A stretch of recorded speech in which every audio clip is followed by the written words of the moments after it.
जैसे अग्नि की ज्वाला हर क्षण बदलती रहती है, नदी की धारा निरंतर गतिशील रहती है और वृक्ष के फल समय के प्रभाव से धीरे धीरे परिपक्व होते हैं, उसी प्रकार सभी प्राणियों की आयु, बाल्यावस्था, युवावस्था, वृद्धावस्था आदि स्थितियां भी काल के नियम से परिवर्तित होती रहती हैं।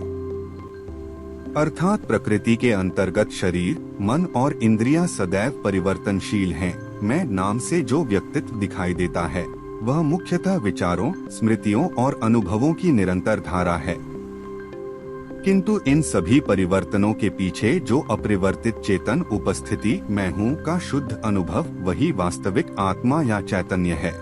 যেমন অগ্নিশিখা প্রতি মুহূর্তে পরিবর্তিত হয়, নদীর স্রোতও নিরন্তর গতিশীল এবং বৃক্ষের ফল কালের প্রভাবে ধীরে ধীরে পরিণত হয়, তেমনি সকল জীবের বয়স, বাল্য, যৌবন, বার্ধক্য প্রভৃতি অবস্থার পরিবর্তনও কালের নিয়মেই ঘটে। অর্থাৎ প্রকৃতির অন্তর্ভুক্ত দেহ, মন ও ইন্দ্রিয় সর্বদা পরিবর্তনশীল এবং আমি বলে যে ব্যক্তিত্ব, তা চিন্তা, স্মৃতি ও অভিজ্ঞতার ধারাবাহিক প্রবাহ মাত্র।